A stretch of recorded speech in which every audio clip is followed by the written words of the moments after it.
is Wednesday, my dudes.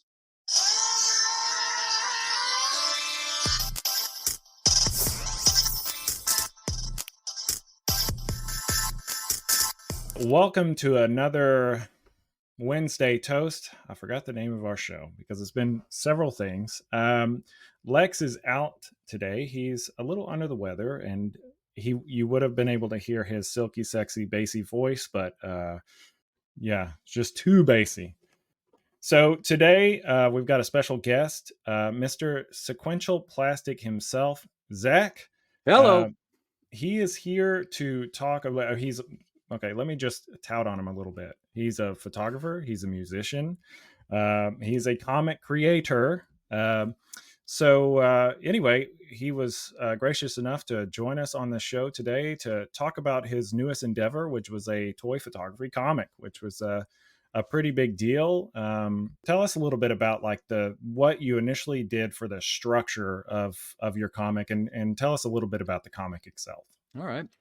Well, when I first got into toy photography, the way I got into it was I didn't even know about the community, and I just got this crazy idea to make a huge toy graphic novel for my nieces and nephew.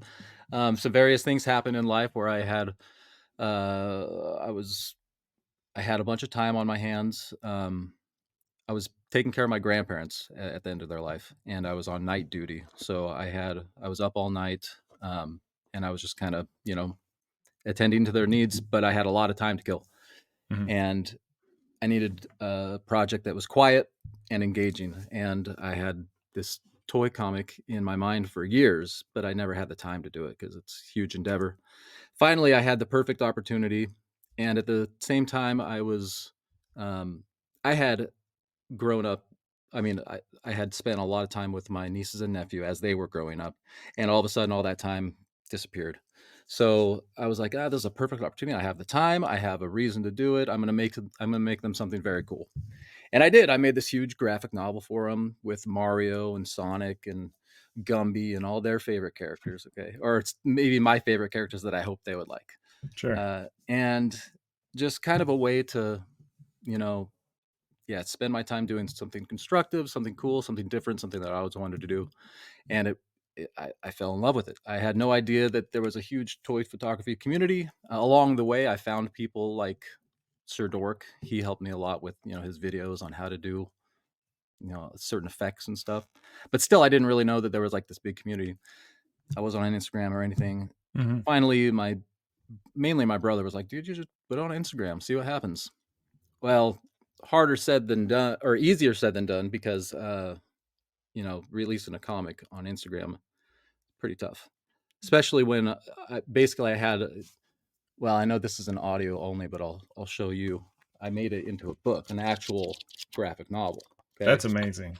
That is amazing. It's freaking huge, right? Like, Yeah. so For anyone listening, Zach just held up like this amazingly ornate paperback that is very thick. It's very pretty thick. book. Yeah, 200 pages of like full size graphic novel stuff. That's like fantastic, man. And so translating that into digital form was on Instagram was basically impossible. So I put it online, and on Instagram I was saying like, hey, look what I made, and here's a link. And some people checked it out, but mostly, I was a very small fish in a very big pond and went largely unnoticed. And that's fine, because it's really not that good. It was fun. It was a great crash course into toy photography. But it wasn't, I wouldn't put it out now. You know what I mean? No? Well, I don't know. Just from what I saw, it looks great. It's fun and it's good memories, and I'm glad I did it. Obviously, I'm very glad I did it. But it kind of led me to where I am now. It led me to, like, once I joined Instagram, I found all these amazing people, and I focused on my photography. But ever since then, I wanted to get back to that whole, long form storytelling. And doing that on Instagram is very hard because you're very limited to, the size of the actual, you're figuring everyone's looking on a phone. So you got to think about, okay, well, how is this going to make sense, when viewed on a phone, 99% of people. So it took a long time to kind of figure out how to do that. I did some test runs with CMAS. We made some comics together, and I was just kind of like dipping my toe into seeing how it would work and how it would feel. And finally, I was just like, I can't take it anymore. I got to do this, you know. And so at some point in time, fell in love with Union Gomez, and uh, stories just started coming to me, and I uh, I finally just decided. I had like four different ways I was going to go. And I just decided on the woodworking, and Hmm. basically because I wanted to make a shop. I wasn't doing much woodwork on my own. I was like, I got to do it somehow, so I did it through toy photography. Yeah. Well, and that shop, I mean, so beyond just like before you made this comic that was, a kind of a linear storytelling method, you like I will say that every photo that you've put out is a show don't tell story. Like I think, yeah, you have a caption. I mean, and for people that don't know or have never looked at Instagram, which I would be surprised if there's such a person, a lot of times, especially toy photography Instagram, a lot of times people will create the story in the caption Hmm. and then kind of to facilitate maybe what they're trying to get across in the photo, which but I think the strength that you've always had and what I've always admired about your photos is that like that story is there beyond like no caption needed. And I think about some of these construction photos that I've seen you do with your Union Gomez. So if anybody that doesn't know, that's a Mesco product. You can look it up. Union Gomez. It's like a cockroach head on a human body, but he's wearing like work overalls and he's got like construction gear. uh, Gomez is kind of the Barbie of Mesco. He can do anything, any job. And But anyway, I mean, like the method in which you would make these construction photos and how you miniaturize everything and customize it to me was just amazing. And I was always like, I always admired how you put those things together. Um, Oh, but thanks, even man. Well, yeah, and even like the when we had the behind the plastic roundup with all our favorite photos, like that Gumby photo that you did, like the Rambo. I mean, no text needed; it's all right there. So again, I mean, it's just it makes sense that the next step of that would be this comic book. Yeah, man. I mean, like every toy photo that's taken, a story is being told, right? And some people are really good at, immersing everyone, like getting that immersion in one photo, telling a full, complete story in one photo, But I'm always like, I want more. I want to know the what led up to this and what happens after this, just like comic books, right? And Um, I just think there's something really special about going the extra mile to, you know, actually see those stories and live in those stories. And I wish more people would do it. I understand why more people don't because it's crazy time consuming. And Mhm. but I mean, really, we don't see much toy comics out there, and I've No. always wondered why. Can you tell me why?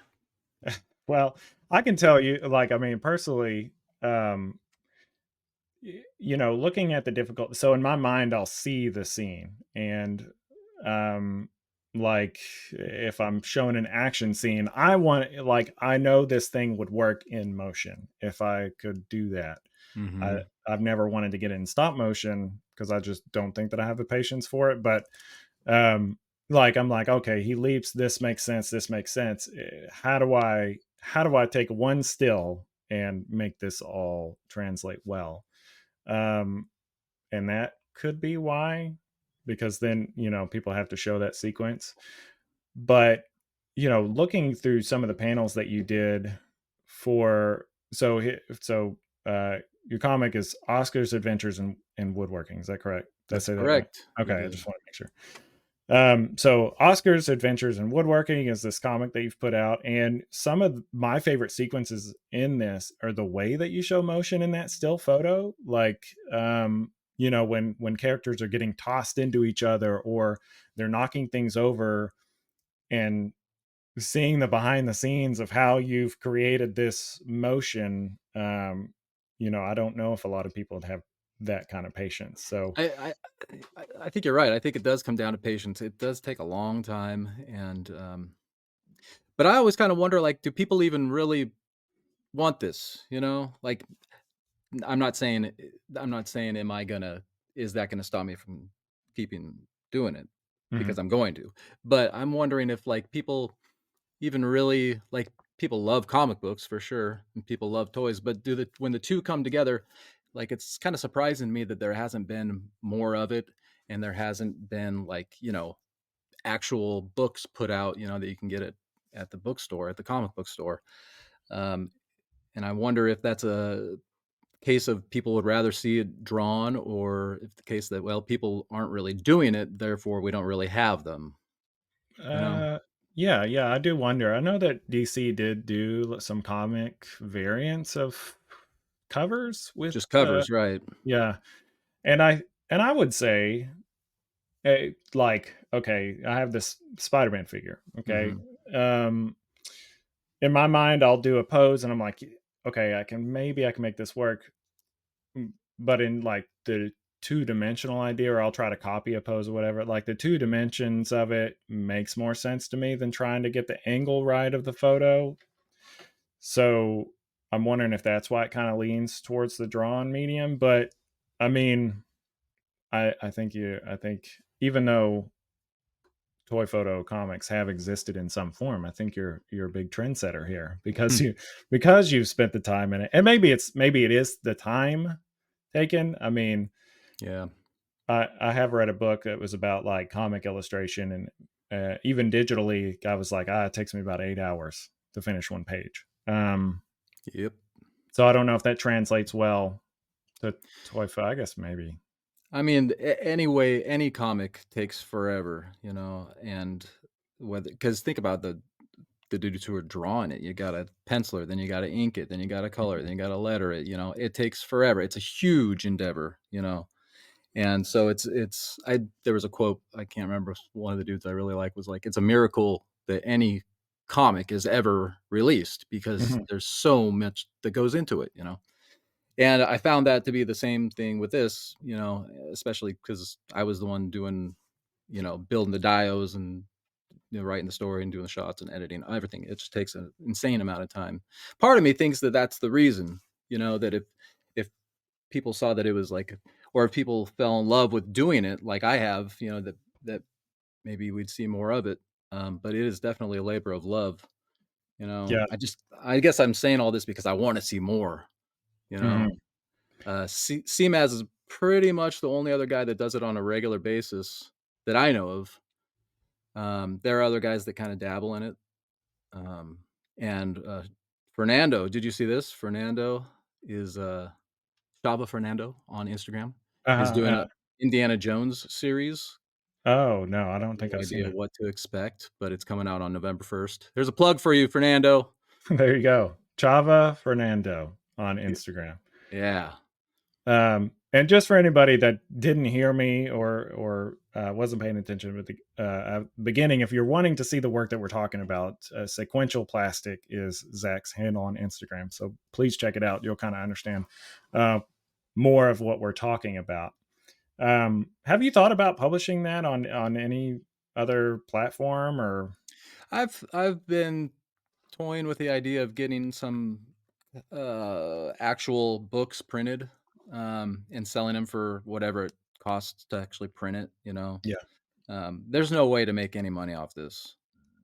It's someone else's IP, and sure. I Yeah, and so and even selling a book like this for cost, I don't even know if Mezco would be cool with it.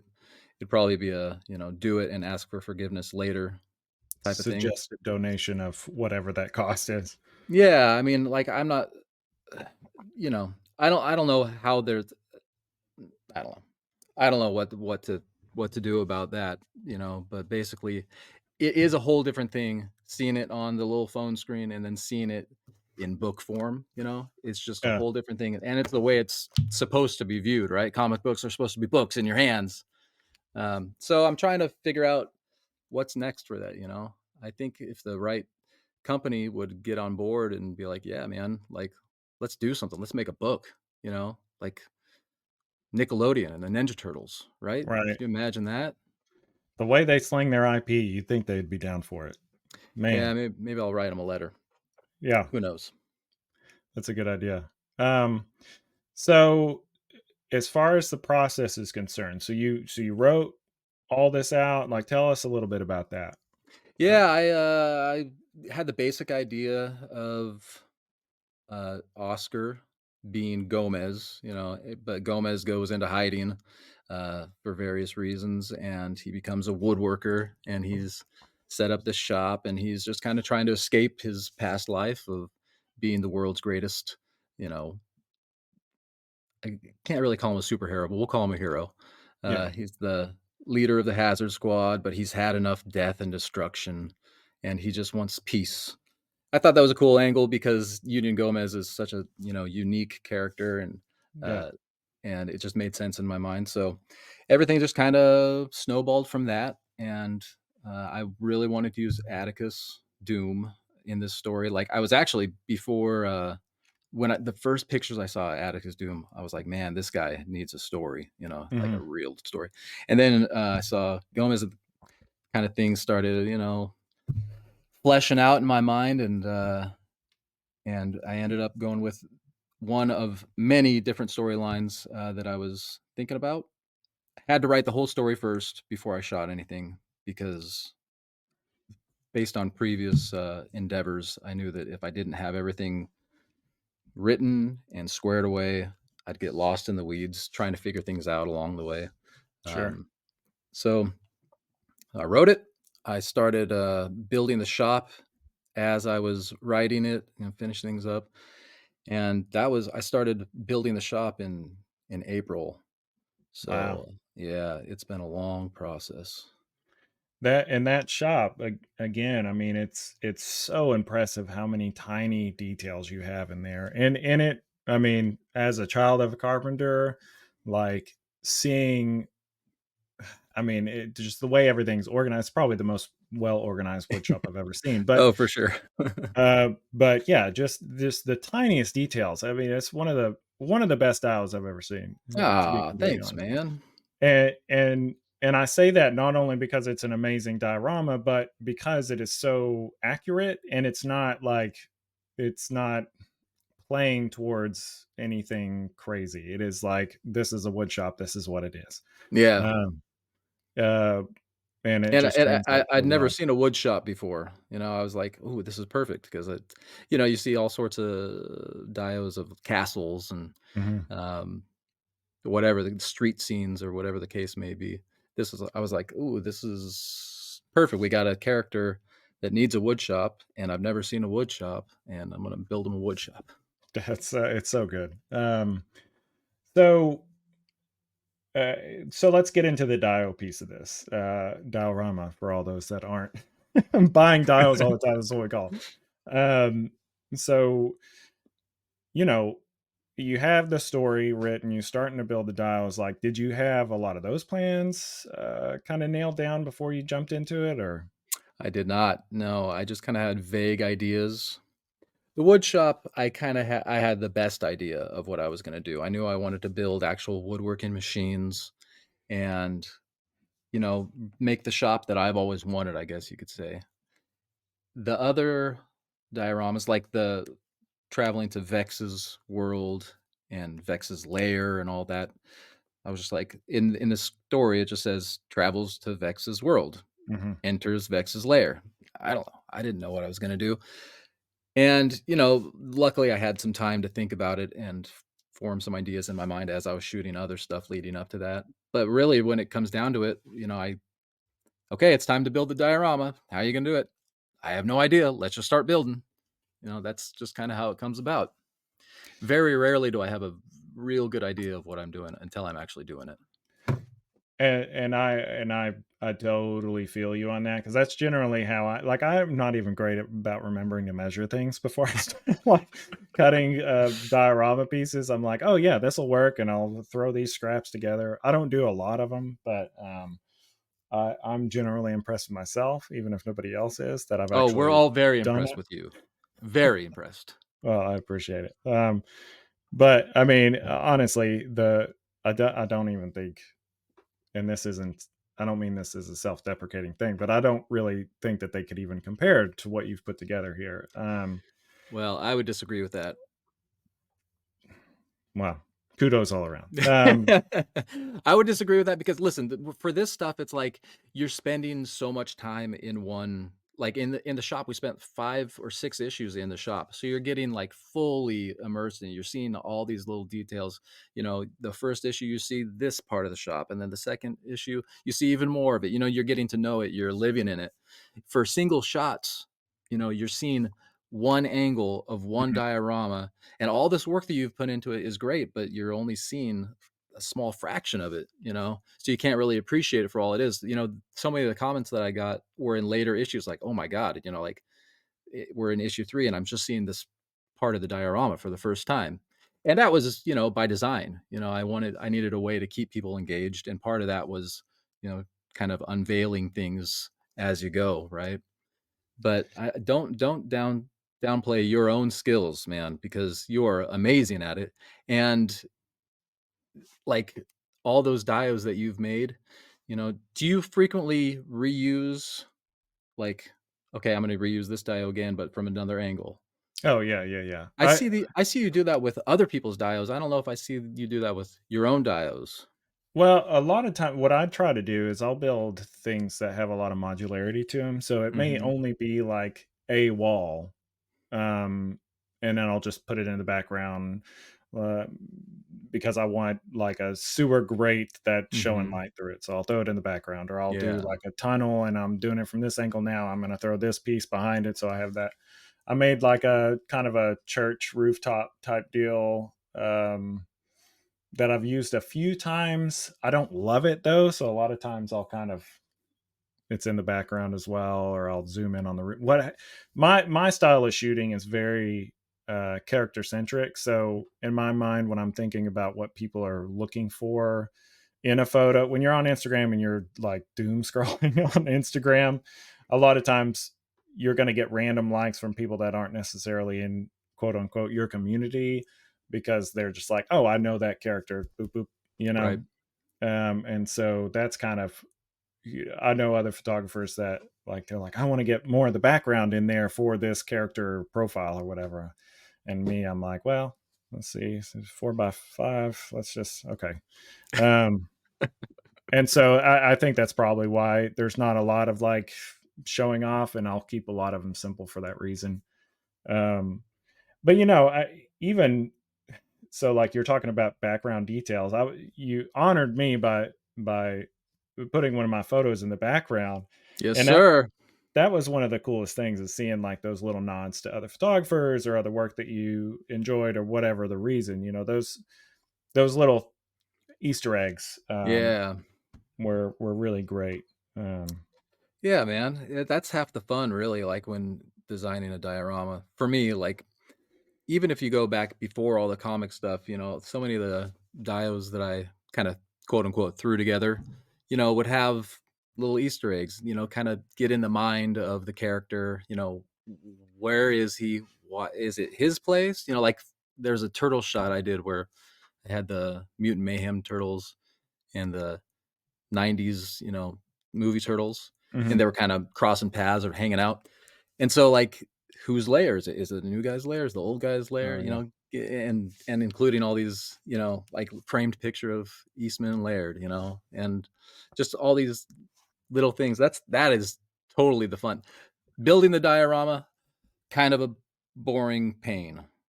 Decorating the diorama, so much fun, you know. Yeah. And I would say that's one thing that I kind of lack, is like I'll see some of these like yours and others that are so built out, they look very lived in, and I'm always afraid to put those pieces in because I'm like, well, I might want to use this for something else, so I don't know if I want Yeah, for to. sure. Yeah. Uh, The other but I, side of that is that, you know, making it making a diorama that's, so specific like that, you're right, you know, like, I'm never gonna shoot that turtles diorama again, you know, that's one single shot, that's they're never gonna return. I'm never gonna return there. Somewhere like the shop, you know, that's the glorious thing about this comic is that we're gonna keep returning to the shop, I get to keep using this diorama over and over. And so all the things I've quote unquote sacrificed for that, like little things from um I can't think of anything off the top of my head, but just little props, like Mhm. a coffee maker or a typewriter. No, actually, you got that typewriter. I'll print you a typewriter. I was thinking about that. I've got a resin printer. I was looking for a model. I'll print you one and send it to you. Okay, I was gonna buy prune face just for the typewriter, but I'll take you up on that. Okay, yeah, it'll be plastic. I think prune faces is a little more No, fantastic, I'm but like I'm expecting prune face quality from you. Okay, okay. all right. Okay. Um, but yeah, I know what you mean. You kind of you're like, okay, is this gonna be here forever if I'm gonna use this, and this is where this is gonna stay. Um, so one of the things that I was just blown away and surprised on, it was like even the panel where you had Gomez walking up the stairs. Oh yeah. When Uh huh. when I looked at that, I was like, so did he build one thing? Because like I don't think this is just because I'm an artist, but as an artist and somebody that's behind the construction of stuff like that, I'm like, how'd they do that? And I'm looking at it, I'm like, well, it looks like he could have used Photoshop or maybe built a couple of layers and then kind of spiraled down. I don't know. And then seeing that you built, how many levels of stairs did you build for that? It was 4 levels, but in the shot there are 5 levels. I did Photoshop one of them just at, like, the deepest one. I just added another layer because it just didn't quite have that like, what I was looking for. Truth be told, I had no idea how I was gonna shoot that when I built it even. I didn't it wasn't until that's how so much of my stuff works, like, I build it Mhm. hoping that I can figure out a way to shoot it, Yeah. and this in this case, I did, and I had no idea going in that it was gonna be like that, the whole, like, spiral thing Mhm. like that. I didn't know until I was actually shooting it. And even when I'm shooting, I'm like, I have no idea if this is gonna actually work. So it's not until I Oh, get to the yeah. computer, Uh, but that's the fun of it, that's the adventure for me, you know? Yeah. Yeah, and I know where you're coming from on that as well. So let me ask you this, as you're shooting this and, you know, I don't know if anybody can visualize, obviously every panel is like a brand new photo, right? That's how it works. How many let me figure out the best way to ask this. So, did you have a lot that hit the cutting room floor that just you couldn't get to work out, or like how did that process work? Surprisingly, no. I had maybe less than 10 that, after finicking with it, editing, all this stuff, I was like, "It's just not gonna work." Reshoot I hate reshoots. I Yeah. hate it. You spend so much time setting it up, shooting it, editing it, and then realizing that it's not gonna work. That's the absolute worst. So there are truth be told, there are photos in here that I'm like, I'm not super happy with or I'm not, you know but it's a matter of time, It's a matter of time and patience and energy. I'm like, "Is it good enough? We're gonna call it good enough and just move on." But there are times when I'm just like, "Nope, this just doesn't work," or I missed something, I forgot to I maybe a character was facing the wrong way or, Sure. something, a hand was all twisted up or something, something stupid. It could be something stupid and it could be something very drastic. But luckily, from a storytelling point of view, there wasn't a ton of that happened, maybe like 3 big ones of there was one shot in particular that I brought my brother in for. I was just like, "You gotta tell me if this makes sense." Um, Inside, I knew that it really didn't, but I was just hoping Mhm. that he'd be like, "No, it's fine." Yeah. It was not fine. And Isn't that I go ahead. Sorry. No, go ahead. I was gonna say, isn't that the dilemma? Like, I do that a lot with Nicole, and my wife she will zero in on a thing that does not matter. To me, like I'm looking at it, let's say you do a street scene and you put a piece of garbage on the ground and like a crumpled up piece of paper or something. I'm like, what do you think of this composition? She's like, why's that paper there? It's not important. It's a piece of trash. Like, my eye goes to it immediately. I'm like, "Son of a okay, I'll get rid of it," So, I get the struggle of, like, "Please just let's let" I'm hoping I'm overthinking this. Yeah. Yeah.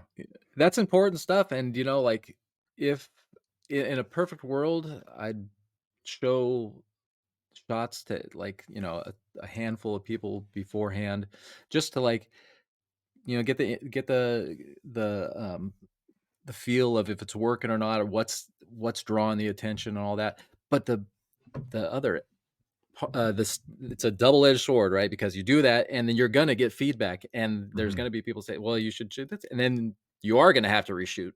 So there's kind of the blissfully unaware aspect of the whole thing that you got to go with, especially when you're on a time crunch or anything like that. Asking for um, editing uh, editing advice is a good thing, but not like setup stuff. Like I'm sorry, dude, the setup is done, but is there anything I can do for the Yeah. editing that will help this along? Yeah. Yeah, what's possible now? Yeah, what's possible now exactly? And I think there's something to be said about bringing in someone that's not necessarily engaged in the hobby in the way that we Yeah, are. So because we all have our opinions about how things should be lit or put together or whatever. right.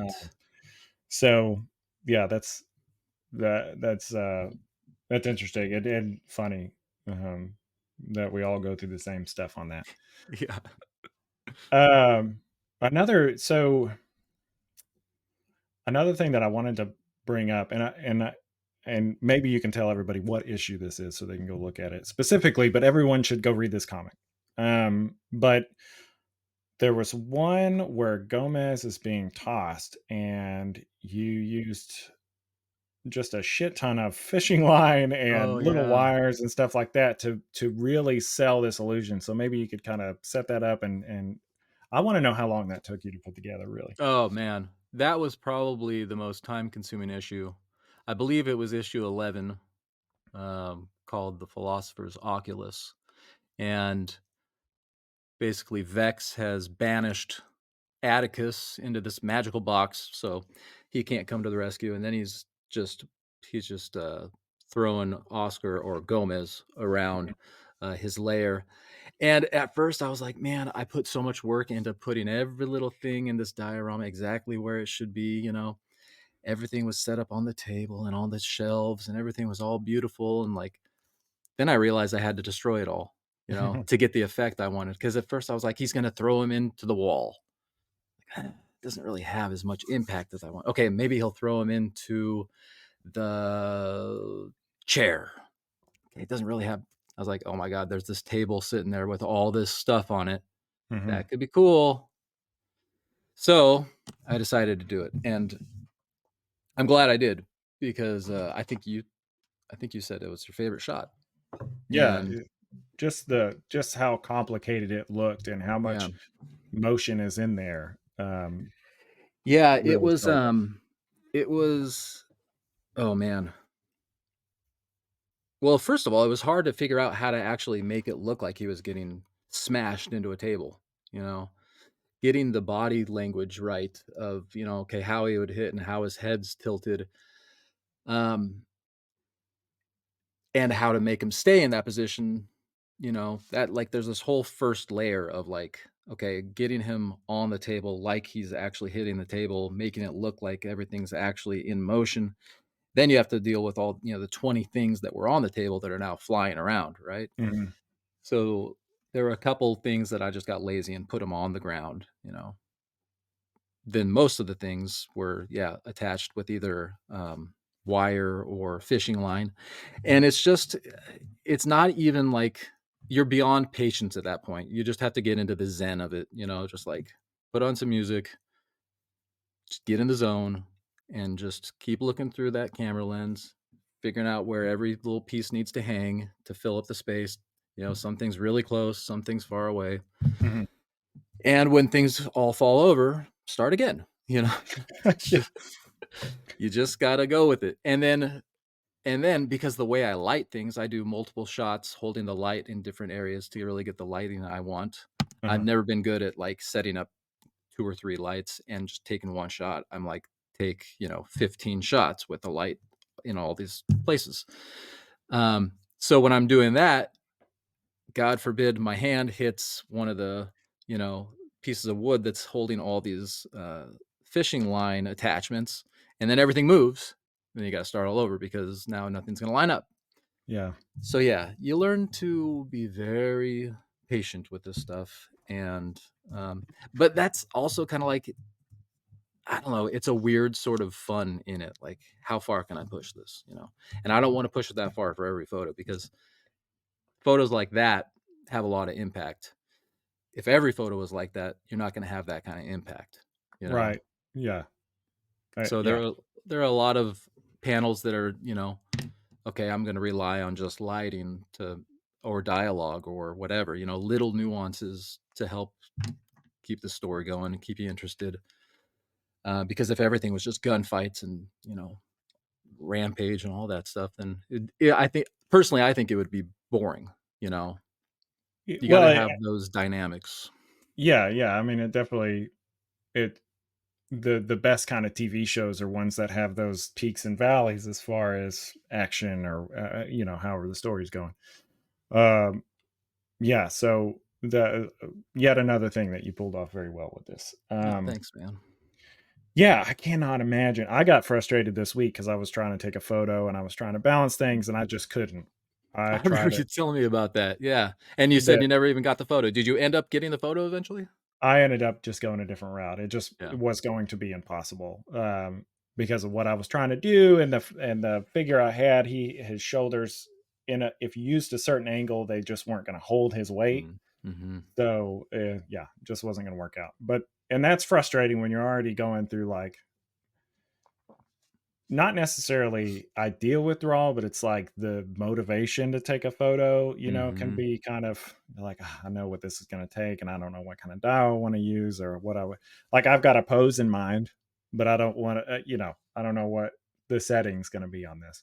Yeah. Um, so anyway, that was kind of disheartening, but So I took some, what do you go ahead. do in cases like that when you are unmotivated, or if you're feeling like it's just too much work and you don't want to do it, but maybe you're in a collaboration and you have to do it? What keeps you going? What's your process? Well, it's kind of like for me, I've always considered myself like a clutch artist, quote unquote. Like when I was in art school, I oftentimes was too busy doing other things to think of an idea of whatever was going to solve the problem of the prompt we were given. So um, it would usually be about a week before, and maybe I would come up with an idea that I really liked, and then I would rush to get it all done. Uh, and I kind of do that now with photos. Sometimes I just don't love the idea. I don't feel like it comes across super well. Um, but I make up for it with like I just try to light really well or pose really well or whatever. Hmm. But as far as like I don't know, it's weird. I think and uh the amazing is somebody that I've talked to about this before. Not I'm not name dropping. It's just you know Sure, you're not. I asked him because he does so much work. Like he reviews toys and he's always doing all these things. I'm like, how Yeah. do you stay motivated when you're just inundated with it? Mm.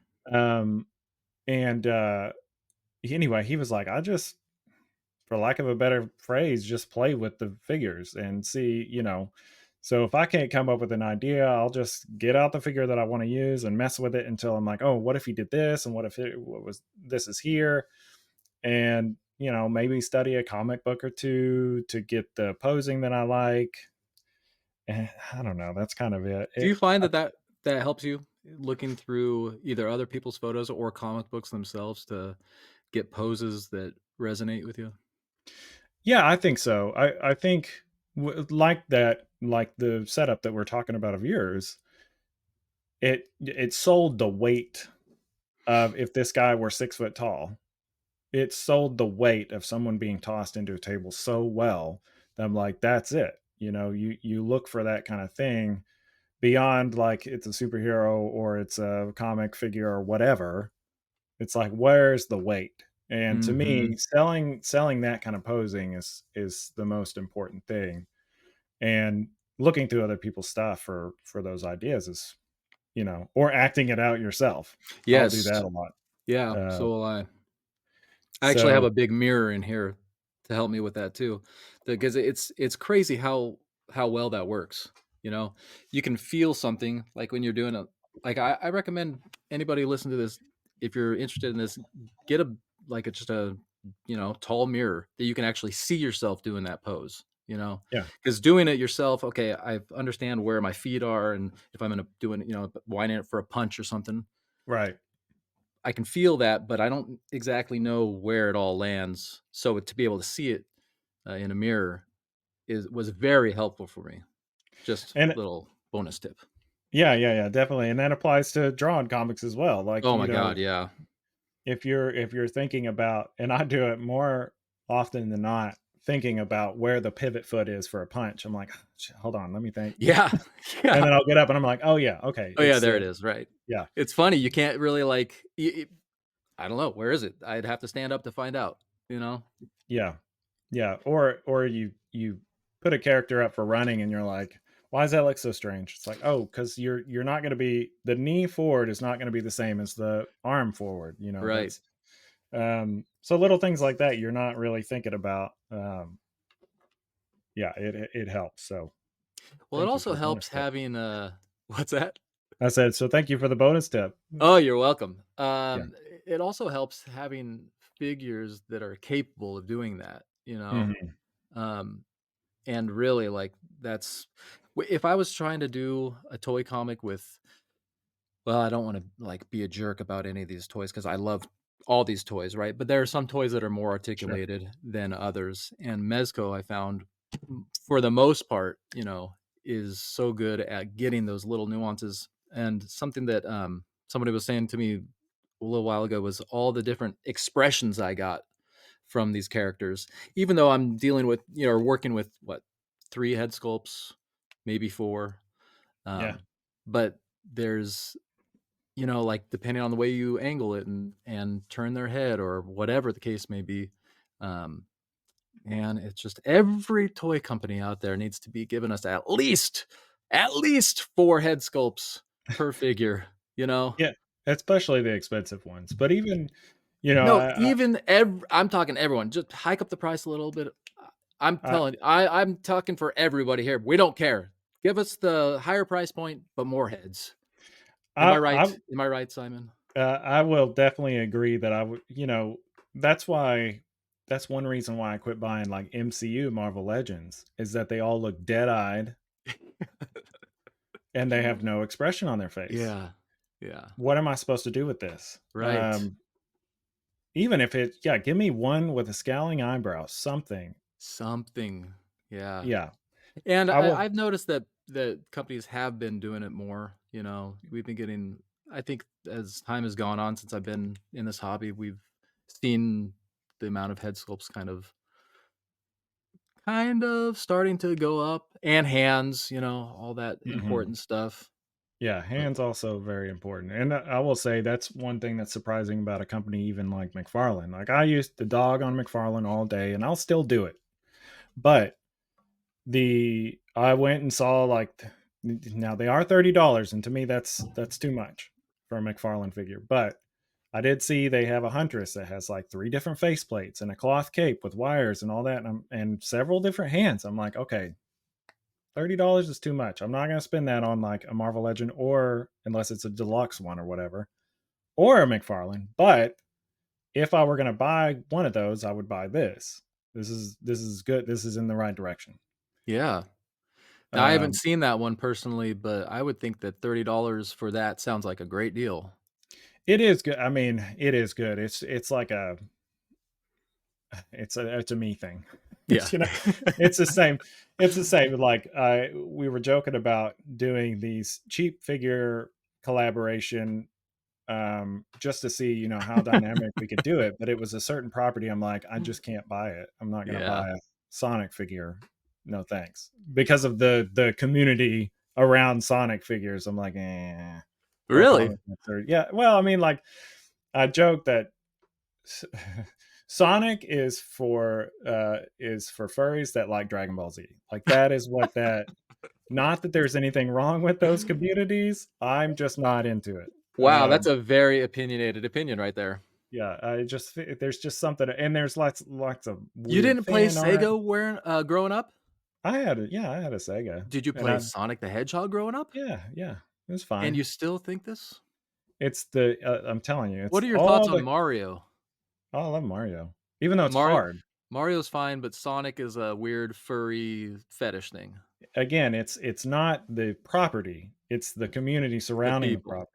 It's Okay. like, Rick and Morty. Like, Rick and Morty is a funny TV show to me, but it's people that come out of the woodwork, this, like, Rick and Morty community that go harass McDonald's employees for Szechuan sauce or whatever. That's the weird thing to me. I see, I love living in my little bubble where I don't hear about any of this because this is all news to me. Or even, like, Deadpool's similar to me too. Like, Deadpool is a fine character. I think it can be funny. I like the way he's used most of the time, but the community surrounding Deadpool is a little egregious. Okay, that one I can see. Yeah, so it's all to say. Like I said, it's not necessarily everybody or the property itself. It's just so. But But bottom line, anyway, you hate Sonic the Hedgehog. I get yeah, it. It's he's okay. just the worst. Okay. He's just the worst. Um, the movies are great though. I will say that on They tangent. are. Um, but I mean, I have bought several of the new McFarlane figures. I've got like the Tim Drake, and I bought the uh, Dick Grayson Batman. Like those are all good figures.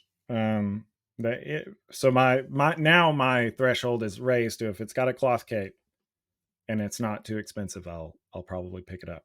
Okay. Now, what about the more expensive figures, the higher ends, the Mafex, the Mezco? Like, where do What? you I know you're still buying those. How Oh do you yeah, yeah, justify the price? Just because it is it's top quality and, like, you're fine with that? yeah. Generally, I know that the sculpt and paintwork and everything. There's not going to be too many flaws, and like Mafex has kind of worked on their QC issues in the last Um, couple of years. let me stop you right there. Mafex, Mafex, let's get this let's settle this right now. Do you know for a fact that it's Mafex and not Mafex? I do know that for a Okay, fact. perfect. The issue is settled. I went Go on. to the land of the rising sun, and they told me. It okay. But Perfect. uh, like they've had QC issues in the past, and their last couple of releases have been really solid. Like no issues that I've seen, so I don't mind paying the higher price. Just we call this tangent the show basically. So we're gonna go on a tangent here. My threshold for that for like spending a lot of money on a figure is one Mezco generally I'm good with is because the soft goods to me it always sells better in a photo. I generally like everything that they do, and every once in a while they'll have a figure that's a little odd, but you can work around it. Um, but like figure arts, if I'm buying a figure arts figure, I want to know why this Goku is $60 and this Goku is $30. Mm. I've seen no addition in quality of paintwork or anything like that. Like, why is there a difference here? That's kind of like Have you found out? no. I think it's just based on like the demand. You know, probably because SH figure art you can find those in Targets now. Yeah. Um, and it just kind of depends. So I don't know. Hmm. Question for the ages, I guess. I guess so. We'll ponder that for some time. Yeah. So, I mean, on that, like, what is your? How do you decide? Because we've had a collectors support group on this show before. A couple of solo shows that I've done. So, what's kind of your threshold for buying figures? How do you decide? What engages you with things like Mezco versus other brands? Yeah. Uh, Well, when I first started, I was okay, before toy photography, it was I'd buy random toys that just, oh my god, I love Frankenstein. Oh, there's a Frankenstein figure, I'm gonna get it. mhm, Creature from the Black Lagoon, love it. All those Universal monsters, I'd always get those. So it was like more of a nostalgia type thing for me, right? And like sure. personal, I just love it. Um, then when it started coming to collecting, when I was doing this first book, the goodies, I was getting characters for this book, and I was like, "Oh, I can use X-Men, I can use Turtles, I can blah, blah." So I was just kind of amassing, and I didn't care what they were. I was trying to get the cheapest stuff. I was like, "Oh, This Mario is 20 bucks. That's awesome. Oh my God, what is this figure doing for $100? I'm never going to buy $100 figure ever. Hmm, That's insane. And I will never do it. definitely say Uh, those words. I hey, I'll tell you what, before I ever bought that Jack Torrance, I was showing my brother that figure. I was like, dude, this figure is like $100 or whatever it was, and I'm never gonna buy it. But I just wanted you to see what toys are like, what's possible with toys. He's like, dude, that's insane. Yeah, I hope you never buy that because spending $100 on a toy is ridiculous. It's like, yeah, that will never happen. Yeah, And then I bought it the next month or whatever, and now you have it. it's Um, safe and well loved. Good. I'm glad to hear that, buddy. But basically, you just get, for me, I quickly saw what's capable with, you know, some little cheap piece of plastic that costs 30 bucks. No offense, because I think those are awesome too and have their place, Sure. versus the art that is a mezco. I mean, that is a work of art and is incomparable in my view to a Marvel's Legend, Yeah. or anything like that. And even forget the comic book stuff, just on a basic level, like there's a feeling I get when I open a Mezco or and it's mostly been Mezco just because I love their IP. I love their original characters. I'm Yeah. definitely completely out of the superhero world now. I mean, I still love Batman. I still love Hellboy. I still love a lot of those guys, but I don't have really any desire to shoot them anymore because I love all this new intellectual property, all these weird characters. I mean, who would have thought a cockroach would be the hero he is? Who would Yeah. have thought that Death Adder, a black snake, would be this awesome character? Well, turns out he is, and they're phenomenal. And there's so much that we don't know about him, and I love that. And That's always my biggest draw with their IP. One, because they can do whatever they want, right? They're yeah, not beholden on like the right, fan expectation of what this Batman's supposed to. Well, that doesn't look like Batman Beyond. It's just it's an interpretation. Um, but beyond that, I love that there's sprinklings of story. Like this is what this mm-hmm, character is, but you can do whatever you want to with it. yeah, And to me, that opens up the whole world. And another reason why I quit collecting things like the MCU figures or a lot of other movie figures is that it's like even if Jay gives me hell about turtles. Like, he's like, you need to shoot the movie Turtles more. And I'm like, the story's told. The story has been told. It's yeah, there. I can go watch the movie. I can't do it better than that movie can do it.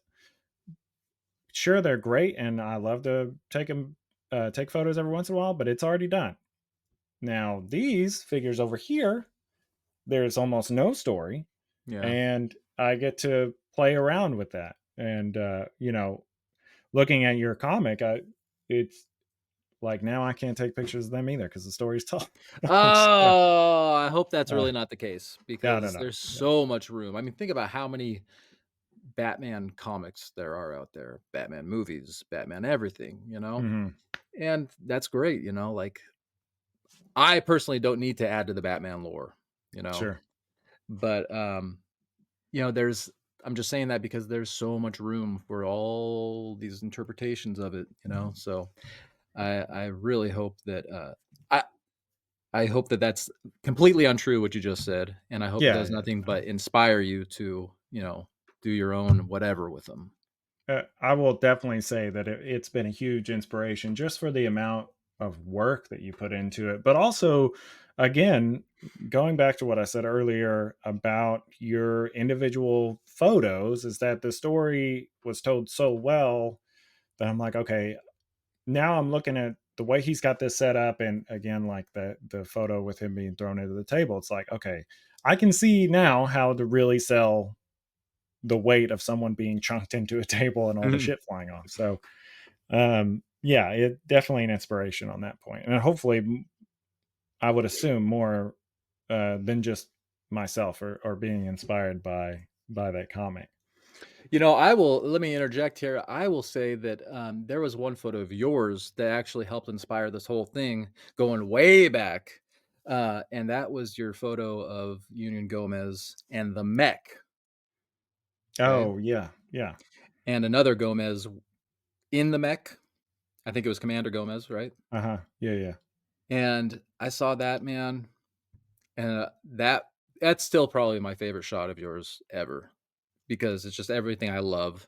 It's such a well done shot, and it just opened my brain to, like, the opportunities that are available with these characters, right? And it just, like, I think it planted a seed. I can't remember if that was before it must have been before I actually found Union Gomez for myself. It must have been I feel because like you had him, but maybe you not. think so? I don't know, I can't remember. It gets hazy, but, like, there's something about that shot that I was just like, "This is it. This is it." So maybe now that I'm realizing all this and saying all this out loud, maybe my story and my use of Union Gomez is just a huge ripoff of your work. No, no. No, I not think at maybe all. so. I No. think we've finally gotten down to it. Yeah.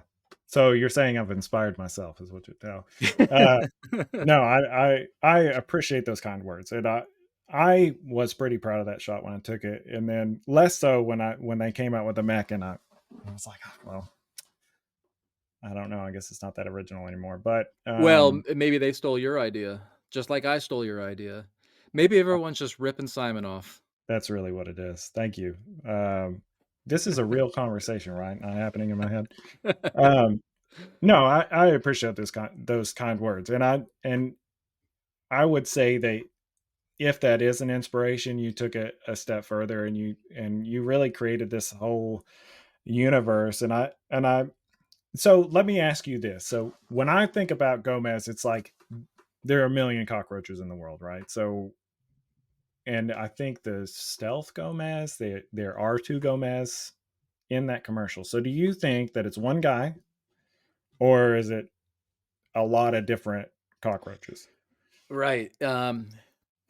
Well, that's the eternal question, and that's what I tried to address in the comic. Um, my interpretation is that that everybody's Gomez, like that is in their real world, Mhm. is one Gomez in the multiverse, right? And that Mhm. all Yeah, yeah. these Gomez, depending on how you use them, it's all. I mean, it's hard to describe. Um, I think there are many, many Gomez inhabiting many different worlds, and you're the god of your Gomez, right? Or if you have four Gomez that are, all buddies or whatever the case may be. Yeah. But somewhere along the line, I saw, I think it was with the Lone Roach on Mezco's website, said that Grub is his clone. Yeah. So that's why I included that in the story because I like that possibility of, yeah, there are who knows how many Gomez, and they're all going by the name Gomez, so it's very confusing. Yeah. Yeah. And yeah, here's a stealth Gomez, but then all of a sudden Commander Gomez comes in, and so I think that's a really fun way to think about it because part of the fun is in the confusion of it. There, you don't, no one really knows. It's like whatever you think, that's the reality. Yeah. What about you? What do you think? Well, I mean, I really like the way you put it forth. The multiverse is always great. It's like what is it, Jet Li, the one or whatever his movie Uh huh. was. Like there are all these different versions living different lives. You can visit them. I to me, Jet Li's the one. Man, I'm gonna have to go watch that again. oh, have you seen that? You've seen it, Yeah, right? I'm sure I've seen it. Yeah, I've seen So all of his old movies, man. But it's it's a been a ri- long time. it's a ridiculous. Well, I won't even say it's ridiculous. I actually really enjoyed that movie, and the premise of like the way the multiverse works to me is super fun. Um, I think it's a really original take on that whole idea. Oh man, I'm Um, really gonna have to go back and watch that. I'm gonna write that it's down so I don't forget. yeah, it's pretty good. But yeah, I don't know. That's the thing. It's like to me, like having a Star Wars esque Gomez and having like a GI Joe esque Gomez. I don't see those as the same guy. Right, right. But could they exist on the same plane? Maybe. I mean, is there somebody else on the other side of the earth that's exactly like me? Maybe. I don't know. Um, And that's the fun thing, I think, is that, it's up to you to decide. It's up to everybody else to decide because Mezco doesn't say, "This is the way it is." They say, "This could be the way it is." yeah. Yeah, I think that I mean, I agree. I think when I mean, there's movies like this too. When you create that piece in the middle, it's like, well, now you've ruined it. You've ruined the Right. fiction for everybody. Right, yeah. Um, yeah, I don't know. So I'm sure it's almost like the question everybody gets after they get married. When are you gonna have kids? So now that you've finished this book, have you already? I know you said you were taking a break based on your Instagram, but like, are you already moving towards? Do you already have everything planned out, or Yes, I don't have everything planned out. I have a loose, uh, idea of where this is going. I have 2 more parts in mind. I'm gonna hopefully go for at least 3 parts, just to satisfy my own, you know, I don't know, like, need to do this, you mm-hmm, know? The second part, the story is being written. I'm not doing anything else besides just very low key writing things that come to mind. And besides that, I'm just really just taking some time off. I'm cleaning the shop. I'm organizing. I just started watching Lost again. I'm playing Zelda, yeah, Breath of the Wild. I'm just like chilling, you know. I need it, to just give my brain a rest because it was a lot. It was a lot, and I tried to do it in a time frame, I was like, once I mhm, get going, once I start releasing, I wanna do it twice a week for these 11 weeks, and for some reason, I had this insane desire to, like, stick to that. I don't really know why. I had to do it for myself, I guess, and it turned out to be a lot more work than I thought it was gonna be, and lost a lot of sleep, and, it was a lot. So next time, it's gonna be a lot easier for me because I'm gonna take my time. I don't know if I'm gonna do 2 a week. I don't who knows what it's gonna be exactly. mhm, But yeah, part 2, definitely. Part 3, fingers crossed, hopefully. Um, but it'll be a while. yeah, yeah. That makes perfect sense. I mean, just speaking as as someone else who's in the hobby, sometimes I'm let me start over. So, as somebody else that's in the hobby, like I think that there's that you got to take a break every once in a while. But as someone else is in the hobby, I'm like, no, I got too many ideas. I can't Yeah, stop. yeah. Um, and it's been a struggle for me lately, just because I mean, I throw this around because it's whatever. But I have been struggling with depression lately, and so it's like I'm fine, but I'm kind of unmotivated to like do things. It's the chemical Mm, imbalance feeling, not like a solution to a problem type deal. mm. Not just the word depression, it is the chemical imbalance version of depression. So, um, you know, I've been trying to be motivated to do more than just like a hand pose, which I won't do.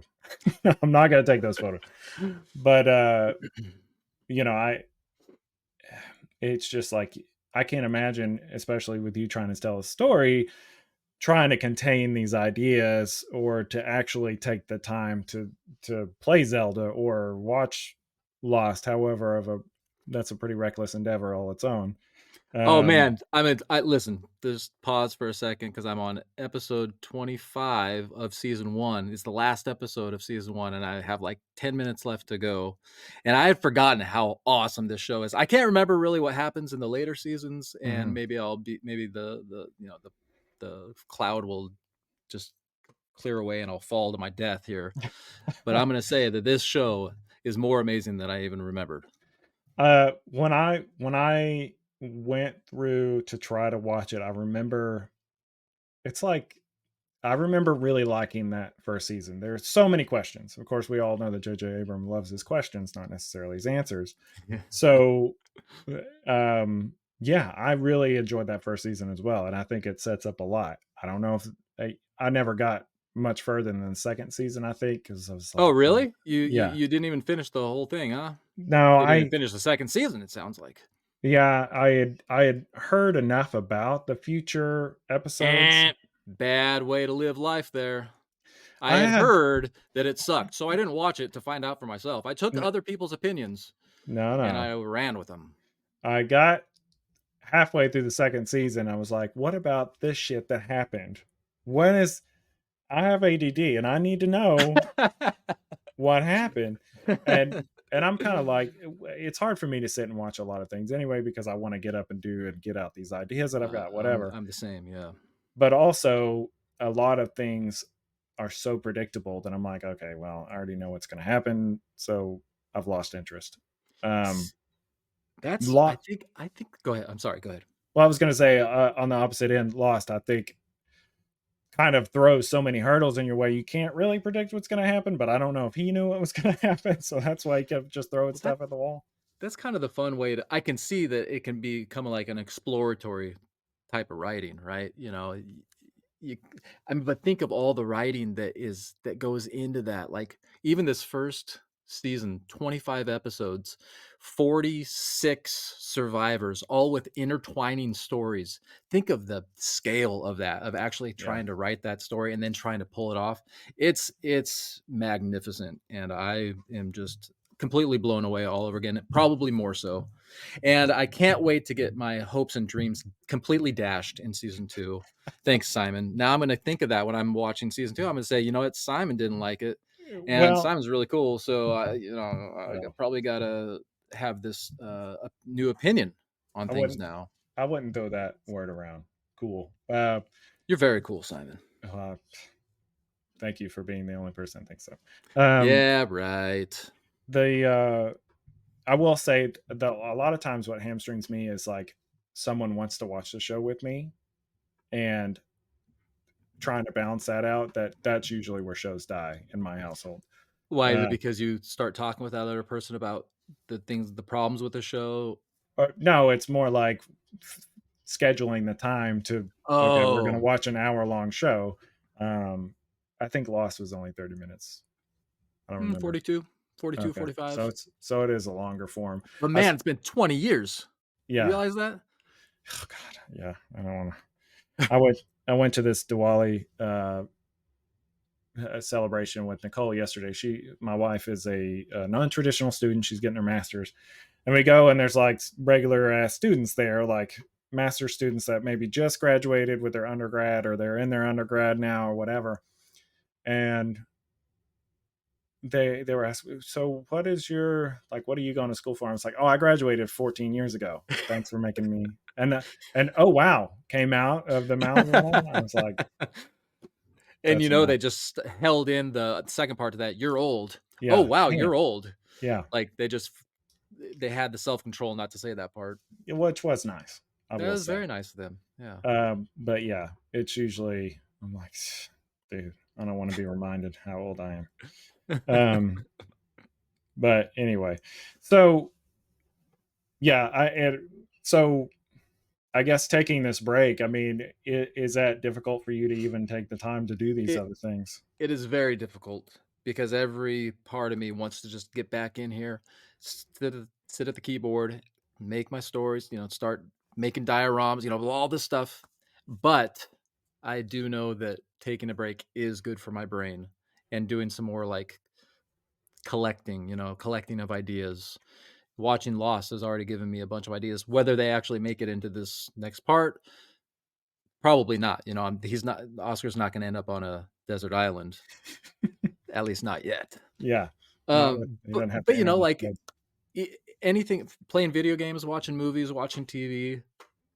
Part of my brain is always putting that all through the filter for my own stories. Getting ideas. Um, it's a good thing for me to do. And when I'm making this stuff, when I'm doing all the shooting and all that, like, I have no time for that. It'll take me, like, I'll watch a movie piecemeal. It'll take me 2 weeks to watch a movie, you know? Mhm. Um, I won't play video games. I just, uh, all my time goes to this. My brain dictates for me. It says, "Nope, you're doing this," and There will be no distractions. Yeah. Otherwise, you'll never get it done. Right. Really, you know. I mean, So that's the type of commitment that a lot of people need, I think, though. I mean, it can be kind of, you're like, damn, this is kind of restrictive, and maybe it doesn't leave time for other things, but you know, yeah. Well, the secret is that I don't have anything else going. I work and I do this, and I sleep. hey, that's another thing going. I mean, that is another thing going.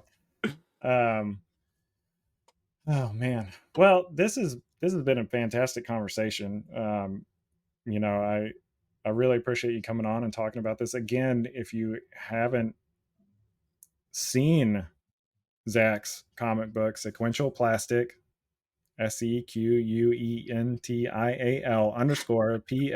SEQUENTIAL_PLASTIC. Wow, nicely done. I read your thing. I know, but even so, I'd probably get tongue tied on that. uh, you need to go read it. It's a great comic book. Obviously, there's more to come, which is exciting. And rifle through his other photos, which are Yeah, you'll amazing. even find collaborations between me and Simon. Yeah, maybe. So, Not maybe, you definitely will well, if I you look. mean, if you look, yes, if you look, there will be. So, I want you to tout on yourself a little bit. I know you didn't, but you're a musician as well. Just kind of take this time to talk about yourself a little bit. Some of the other endeavors that you've been in. Uh, I do a podcast called Behind the Plastic with our buddies Jay, who is TMNT 1987, and Sully, who is Not a Bird, Not a Plane Photography, and also Crooked Ninja Turtle, who is Ben, and also this guy you may have heard of. His name is Simon. He goes by Sime on Toast. And then we have an unofficial sixth member, Figured Wood, who is our buddy Marky. We do a podcast of our own about toys and toy photography, mostly just about the toy photographers themselves. You've been a guest on the show, and now you're a sometimes co-host. You're working your way up, buddy. Yeah, Working your way up. yeah. Finally got a job. Trying to get into upper management. Um, what are the so just to interrupt for 1 second? I know this is all about you, and it's still about you, but I really have I want to talk about the format of the show, which I think is really great. I think there are a lot of once you're in the toy photography community or toy collecting or whatever, there are a lot of shows that kind of string on forever. Sometimes it's like there's a lot of dead air in here. Yeah. What I love about your show is that it's quick to the point and it's all about the photographer. Yeah. Um, Yeah. That's what and we really try to do. And you don't have to call it your show. It's our show. It's our show, Simon. Um, but that was Jay's idea, you know. Jay's like, let's keep it short. Jay, you can say what you want about Jay, but he's an idea man. he He is is an an idea idea man. man. He And definitely, yeah, he'll just spit them out and hope somebody picks them up and runs with it. yeah. And we definitely picked this one up and it's going great. I think we're getting close to 100 episodes. We've definitely slowed down because it takes a lot of time and, you run the risk of burnout with anything. Mhm. And we found that this is just like everything else where we got to take it in moderation. We were doing 2 a week, Yeah, it's back a in the lot. day. That might have been my idea. Maybe that was too much. And it's just fun. It's just fun to get to know people in the toy community and beyond. Of course, we're not just restricted to toys, but we try to keep it about toy photography. And it turns into friendships. Like we have you on the show, and then all of a sudden you're, part of the whole group. It's you never know where these things are going to lead, right? You never know who you're going to meet and how you're going to connect with that person. It's a lot of fun, man. And this community it's pretty awesome. Yeah, Um, I'll say one of the times that I subbed in, I think for Jay, was when we had a chance to talk to Trevor, uh, 1/6 shooter. Is that yep. his track? So I've met him before. I met him at Legion's Con, and then actually had a real conversation with him on that show. It was after after the cameras quit rolling. I mean, we had a good conversation then, but he's talking about himself, during the show, answering random ass questions about ducks and horses and whatever. But uh, afterwards, having that conversation to him about the industry and things like that, really, it was insightful and opened my eyes to things. not Yeah. everybody gets the benefit of having that conversation, but it was nice to meet him and talk to him more in depth. So um, it was a it's a great show for that, and just for the 12 minutes that they're on screen, you don't get to know them for just their Instagram profile or whatever. Right. We kind of felt like 12 minutes was enough, just the right amount of time to kind of get to know a person, without going into, I mean, you could spend those 3 hours on a podcast, but who has that time really? I mean, I'm sorry. I mean, I love all these people that do these podcasts. I don't love the 3 hours so much, you know? Yeah, it's definitely like if you're a commuter, the 3 hour podcast is great. Um, and Lex and I have definitely gone on forever talking, and but I mean, we've been friends since high school, so we just use that opportunity to talk to one another. Yeah. Yeah, I'm Uh, not saying there's anything wrong with it for sure. Like, do your thing. I'm saying personally for me, like I have way more of a chance of tuning into a 12 or 15-minute podcast than I do like sitting down and looking at it like, oh my God, 2.5 hours. Okay. I just can't do it. I usually won't even turn it on. So yeah, it I think it's kind of like a thing for, I think it's to the benefit of the photographers we're featuring, is that there's way more of a chance that people will take the time, the 12 minutes, the 14 minutes, whatever the episode turns out to be, to, somebody will watch that as opposed to the marathon. And I think you can get a really good sense of a person in that amount of time, you know? yeah. They don't have time to script their answers. That's for sure. That's very true. Yeah. Yeah. Uh, the few times that I've guest hosted, I always come up with because I don't think about it beforehand. So I'll come up with a question that's probably too too deep for this 12 minutes. And I see the face like, what the, why would you ask that question? Um, so yeah, if you haven't seen Behind the Plastic, it's a great show. Um, Zach is an excellent host. I mean, I would say y'all all three. I know that I've subbed in other people, right? But you have like such a voice for radio, and sure you Are you sure you don't mean a face for radio? no, I know what I said. You have a Okay. great radio voice. You're a handsome man. You have a great radio Oh, voice, and to me, you're really good at moving the show along. I mean, I think the other two would agree. I know Jay when I hosted with him and Sully, he was like, usually Zach does this, so I'm like, it's kind of how I feel with Lex. Um, hey, you're doing great. And but thank you, man. It's I kind of have always had that switch, the I can just flip and just I haven't flipped that switch here, which is nice. I'm just kind of like, we've been here for an hour and 20 minutes, I'm taking my time, but when it gets to showtime, like on Behind the Plastic, it's like, well, let's go. And here yeah, we go. And we're going. And there's no stopping us, you know. But that's not really who I am all the time by any means, It's like that radio personality. It's always nice to kind of sit back and take a little more time with my buddies here. yeah. Well, I'm glad you took the time. And lastly, I just let's talk about your band. Let's talk about You keep wanting your to know about music. this band stuff. All right, all right, all right. I do a band with my brother, and the name of the band is Brother. We're very original. Yeah, no, it's great. I love it. And we do acoustic guitars. He does rhythm and sings, and I throw down some tasty leads. Hmm. And we were in a metal band years ago. It was just two-man band. I was on drums and he was on guitar and vocals. And we played shows and made albums and all this stuff. And I mean, we're talking like metal, like screaming, just in your face metal. Hmm. This is like the opposite end of the spectrum. This is Yeah.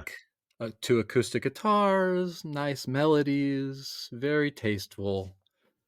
But leaning towards kind of the dark stuff, in a sense, like that we had in the metal stuff. It's not like happy music, but it's not necessarily sad music. It's kind of somewhere in between. Yeah. It's that sweet spot, or we at least we think so. And it's just a great way to keep connected with my brother and to keep the music alive. We'll always be playing music in one form or another for the rest of our lives, I'm sure. It's just we've been doing it since we were well, since I was like 14. So, oh my God, wow, that's a long time now. And you know, it's just one of those things that keeps our connection um, really personal and healthy. So if you want to check it out, we're on Spotify and Apple and all that stuff. You can look up Brother the Band on Instagram. That'll take you to our Instagram page, and then a link to I think we probably have a Spotify link on there. Yeah, Um, if you I'll look make up Brother on Spotify, you're probably going to get 8 million different options, and we're not popular at all. We have like 5 monthly listeners, so we'll be way at the bottom. But yeah, I'll if you leave a link, I'll link it in the show we notes can for we can sure. make that into 6 monthly listeners. Yeah, man. It to me it's great, and I've always been terrible. Like I'm always even my most favorite bands in the world, like my top three. Give I us your top three right now. Top three bands. Queens of Stone Age, Incubus, and what's my other one? I really like this band called Good Kid right now. Oh, good Like kid. I Okay, but probably Radiohead. Like if I'm talking top three of all time. nice. Um I've just been listening to Good Kid a lot. It's like kind of math rock. Cool. But anyway, I've never been great at like paying attention to lyrics. I couldn't tell you what some of my favorite songs are about. But I absolutely love your band, and I love listening to. To me, it's like great to listen to while I'm setting things up or whatever. It's very nice, and I don't. It's not going to hit me with something like crazy in my ears. It's going to make me jump and knock all my shit over. So That's true. every, everybody, go check it out. I think it's fantastic. Thanks, Uh, man. Appreciate and it. you did the album cover, Yeah, toy photo. So yeah. Two very album cool. covers. Woo! Yeah, Both there you go. featuring some skeletons. And actually, we're thinking about for the next one adding some drums into the mix. I might be hopping on the drum set again, which is kind of exciting. I gotta say, it's been a long time, and we'll see if I can still do it. Hey, that's good. I believe in you. I was about to Thank say you. even any drums is are good drums, but I've definitely heard bad drums, so I don't know if that. Yeah. Yeah. Um, well, is there anything else that you'd like to tell the people about your photography, about upcoming projects, or anything? Nope. Covered it all. We have covered it all and then some. This is like at least five behind the plastics all squashed together. We're gonna So cut it up into chunks, and then we'll do okay, cool. small episode. Um, Zach, I really appreciate you being on. This has been such a great conversation. I love the opportunity to get to talk to you a little bit more and get to know you a little bit more. And I hope that everybody else appreciates this. And again, go check out this comic book. Go check out his band.